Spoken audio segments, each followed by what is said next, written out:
Good morning everyone. मैं doctor Latika Verma, associate professor, department of psychology, M M Mahila college, Arrah. आज जो हम लोग बात करने जा रहे हैं वो चर्चा का विषय है importance of research design. Research design कितना इम्पॉर्टेंट है किसी भी शोध कार्य को संपन्न करने के लिए, ये हम पिछले 2 वीडियो में आपको बता चुके हैं, उसका अर्थ बता चुके हैं और उसके बारे में उसका क्या क्या क्राइटेरिया होना चाहिए एक अच्छे रिसर्च डिज़ाइन का, इसके बारे में भी हम लोग चर्चा कर चुके हैं और उसका पर्पस क्या होता है। आज हम उसके इम्पोर्टेंस या महत्व, सार्थकता और उसके फंक्शंस, कार्य के बारे में हम आपको बताने जा रहे हैं। किसी भी शोध कार्य को जब हम लोग समुचित रूप से पूरा करने की कोशिश करते हैं तो उसके लिए रिसर्च डिज़ाइन का निर्माण करना अति आवश्यक हो जाता है। और जब भी जो परिकल्पना, जो समस्या हम बनाते हैं किसी भी शोध कार्य के लिए, जो हम समस्या बनाते हैं उसी के अनुकूल हम लोग हाइपोथेसिस बनाते हैं, यानी प्रॉब्लम को हाइपोथेसिस में बदल दिया जाता है, उसको चेंज कर दिया जाता है। और इसमें क्या होता है कि इस परिकल्पना का वैलिड टेस्टिंग के लिए, यानी कि जो समस्या है उसका हम लोग एक परिकल्पना बना लिए जो कि एक टेस्टेबल उत्तर होता है, अस्थायी उत्तर होता है, तो उसको वैलिड टेस्टिंग के लिए हम रिसर्च डिज़ाइन का निर्माण करते हैं। और डिज़ाइन जब वैलिड और होता है और अनुकूल होता है और कलेक्शन ऑफ डेटा के लिए और स्टैटिस्टिकल एनालिसिस के लिए समुचित रूप से वो संभव हो सकता है जब हम रिसर्च डिज़ाइन बनाते हैं। तो आज हम लोग उसी के विषय में चर्चा करेंगे।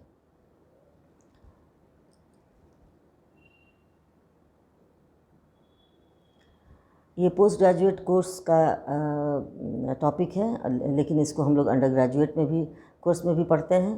पेपर का नाम है रिसर्च मेथोडोलॉजी और ACC 3 यूनिट 2 के अंतर्गत आता है। मीनिंग ऑफ रिसर्च डिज़ाइन, थोड़ा सा हम लोग इसको फ्रेश कर लें।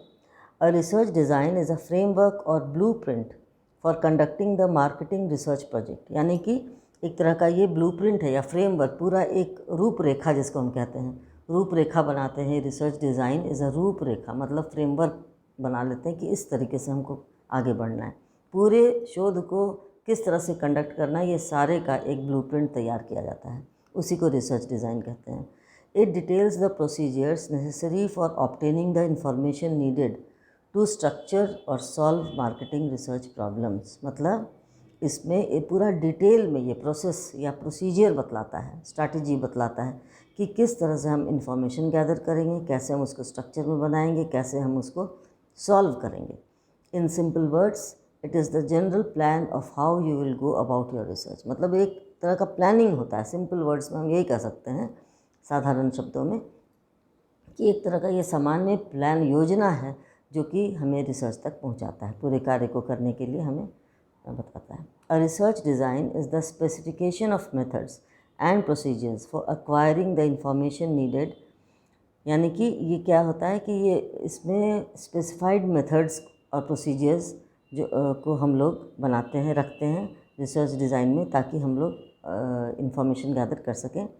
It is the overall operational pattern or framework of the project that stipulates what information is to be collected from which sources by what procedures। बिल्कुल सही बात है, यही चीज़ हमने पहले भी बतलाया आपको कि एक तरह का प्रोसीजर है जिसके द्वारा हम कलेक्ट करते हैं इंफॉर्मेशन और फिर हम उसको एनालाइज करते हैं। नीड ऑफ रिसर्च डिज़ाइन, अब इसकी हमको ज़रूरत क्या है।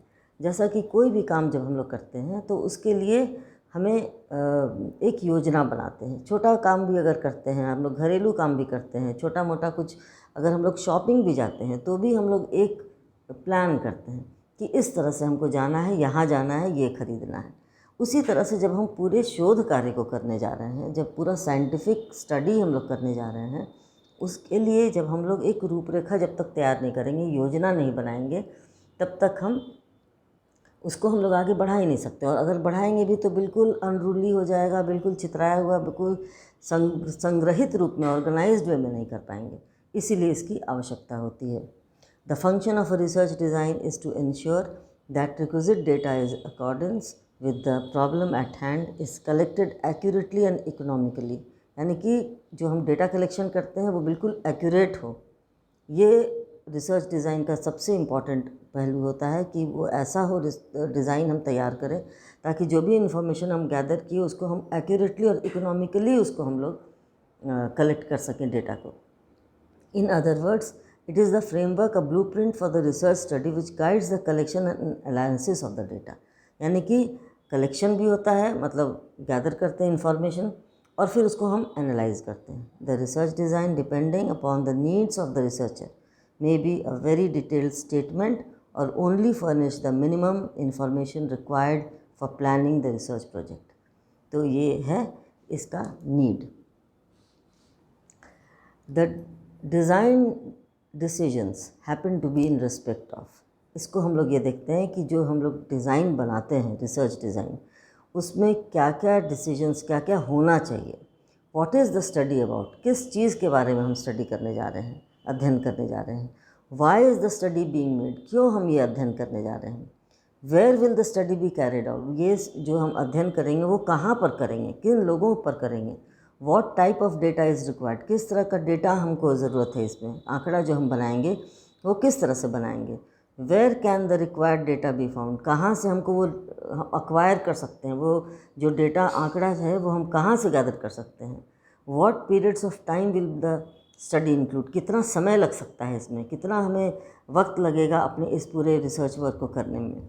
What will be the sample design, हम किस तरह का सैम्पल इकट्ठा करेंगे प्रतिदर्श, और हम कितना बड़ा रहेगा, क्या उसका डिज़ाइनिंग रहेगा। इन सारी चीज़ों के बारे में भी रिसर्च डिज़ाइन में चर्चा होना आवश्यक होता है। What techniques of data collection will be used, यानी डेटा कलेक्शन जो हम लोग करते हैं वो कौन सा मेथडोलॉजी यूज़ करेंगे, कौन सा मेथड यूज़ करेंगे जो कि हमें डेटा कलेक्शन ईजिली और आसानी से हम लोग कर सकें। How will the data B analysed, इसको हम किस मेथड के द्वारा एनालिसिस करेंगे, इसका स्टैटिस्टिकल ट्रीटमेंट हम किस तरह से करेंगे। In what style with the report be prepared, और अंततः कैसे हम लोग, किस तरीके से हम लोग रिपोर्ट इसका बनाएंगे। जो भी रिसर्च हमने किया उसके द्वारा जो हमने एनालाइज़ किया अपने डेटा को, उसका हम रिपोर्ट तैयार करते हैं तो कैसे करेंगे। इन सारी बातों को रिसर्च डिज़ाइन में इंक्लूड किया जाता है और रिसर्च डिज़ाइन जो बनाया जाता है वो इन सारी बातों को शामिल करता है और इन सारे पॉइंट्स को डील करता है और उसको एक योजना के रूप में तैयार करता है। इम्पॉर्टेंस ऑफ रिसर्च डिज़ाइन, यानी कि अब इसका हम लोग महत्व के बारे में बात करते हैं। सबसे पहले helpful for making research plan, बिल्कुल सही बात है। रिसर्च का प्लान, जैसे कि अभी तक हमने बताया आपको कि एक प्लान तैयार करते हैं। हेल्पफुल फॉर रिसर्च स्ट्रक्चर, उसका स्ट्रक्चर बनाता है कि कैसा उसका स्ट्रक्चर होना चाहिए, किस तरह का कितना देर में लगेगा, कितना समय लगेगा, कितना धन खर्च हो सकता है, कितना लेबर खर्च हो सकता है, ये सारी चीज़ को लोग बनाते हैं। Helpful for research strategy, research strategy बन जाता है कि कौन सा सैम्पल यूज़ होगा, कहाँ पर से सैम्पल हम इकट्ठा करेंगे, कहाँ पर कौन सा डेटा कलेक्शन करेंगे तो किस मेथड से करेंगे, कैसे एनालाइज करेंगे वगैरह। हेल्पफुल फॉर कंट्रोलिंग एक्सटर्नस वेरिएबल्स, ये भी बहुत इंपॉर्टेंट है कि हम लोग ये स्टडी करते हैं कि डिपेंडेंट वेरिएबल और इंडिपेंडेंट वेरिएबल, दो वेरिएबल्स कंट्रोल वेरिएबल्स। अब किस किस एक्सटर्नस जो कि वो असर करता है रिसर्च को, लेकिन वो एक्सटर्नस वेरिएबल्स के रूप में वो होता है, उसको हम लोग कैसे कंट्रोल करेंगे। तो ये रिसर्च डिज़ाइन में इस बात की चर्चा हम लोग कर लेते हैं ताकि हम लोग जब रिसर्च करने जाएँ तो उन वेरिएबल्स को हम लोग आसानी से कंट्रोल कर सकें। Helpful for arriving at conclusive finding, बिल्कुल सही बात है। जब भी बहुत ही मदद करता है रिसर्च डिज़ाइन एक हम कंक्लूसिव फाइंडिंग के लिए, जो हम लोग फाइंडिंग, जो हम लोग का जो कलेक्शन ऑफ डेटा होता है और जो हम एनालाइज करते हैं उसको सही तरीके से कंक्लूड कर सकें, निष्कर्ष निकाल सकें, इसके लिए भी रिसर्च डिज़ाइन काफ़ी हेल्पफुल होता है। Helpful for the verification of the presumed relation among two और मोर वेरिएबल्स, बिल्कुल सही बात है। जैसे कि हम लोग हाइपोथेसिस में ये प्रॉब्लम में डिपेंडेंट और independent variable cause and effect देखा जाता है, उसी तरह से हम लोग हाइपोथेसिस में भी उसको कन्वर्ट करते हैं और उसको हम लोग इसमें प्रिज्यूम करते हैं, पहले से हम लोग पूर्व निर्धारित करते हैं रिसर्च डिज़ाइन से कि दो या दो से अधिक वेरिएबल्स जो हैं उनके बीच का आपसी संबंध कैसा होगा।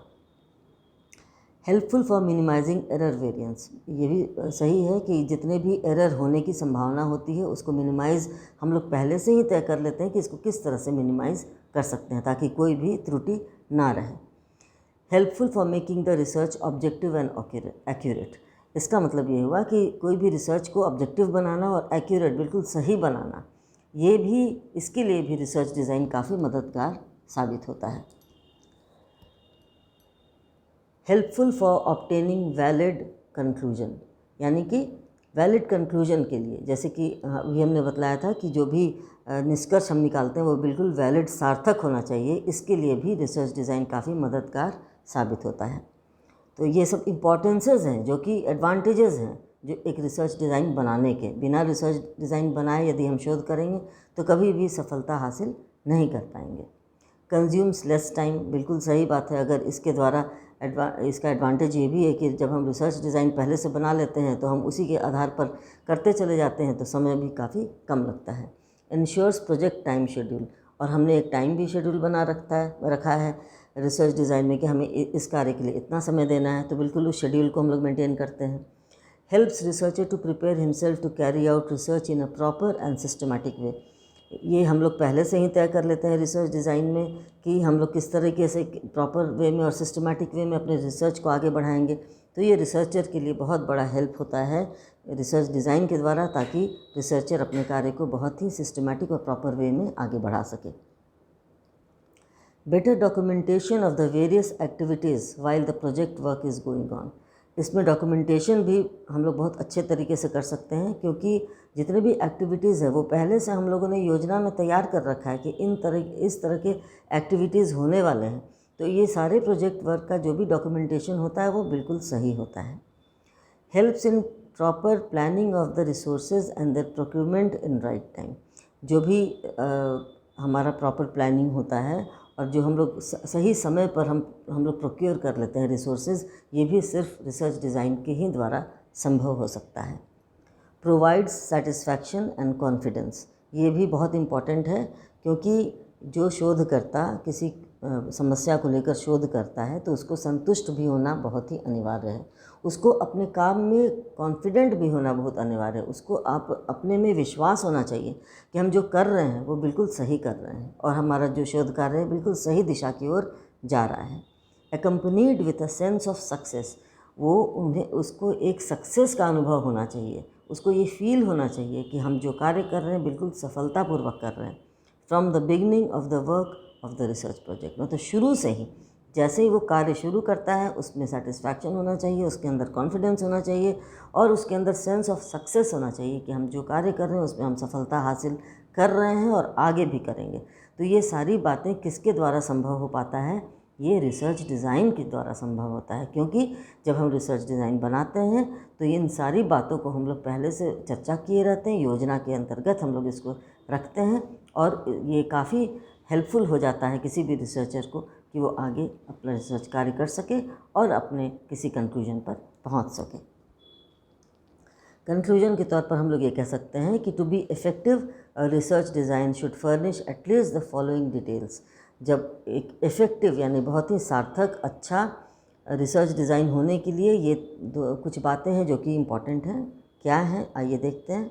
अ statement of objectives of the study और द रिसर्च आउटपुट, बिल्कुल सही बात है। जो ऑब्जेक्टिव्स हमारे हैं, जो हमारा एम है स्टडी का, वो उसका सही आउटपुट मिल सके। A statement of the data inputs require on the basis of which the research problem is to be solve. ये भी है कि एक तरह का स्टेटमेंट है जो कि डेटा इनपुट्स के बारे में हमें बताता है और फिर रिसर्च प्रॉब्लम को हमें सॉल्व करने में हेल्प करता है।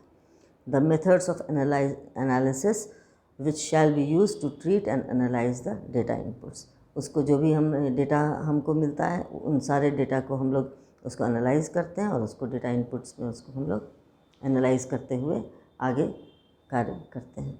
इस तरीके से ये इम्पोर्टेंस ऑफ रिसर्च डिज़ाइन हमने आपको बतलाया कि कितना फ़ायदा होता है किसी भी रिसर्च डिज़ाइन बनाने के लिए। और कोई भी कार्य यदि हम योजनाबद्ध करते हैं, अगर हम लोग प्री प्लान्ड वे में करते हैं, तो निश्चित रूप से हमारा काम सक्सेसफुल होता है और हम अपने कार्य में ज़रूर सफल होते हैं। तो इस तरह से रिसर्च डिज़ाइन भी, चूँकि ये बहुत ही साइंटिफिक है शोध कार्य करना और ये फील्ड वर्क भी होता है, लैबोरेटरी में भी होता है, तो हर कार्य के लिए अगर हमको अधिक से अधिक वैज्ञानिकता इसमें होनी चाहिए, अधिक से अधिक रिलायबिलिटी और वैलिडिटी होना चाहिए, वैसी स्थिति में हमें रिसर्च डिज़ाइन का बनाना अति आवश्यक होता है।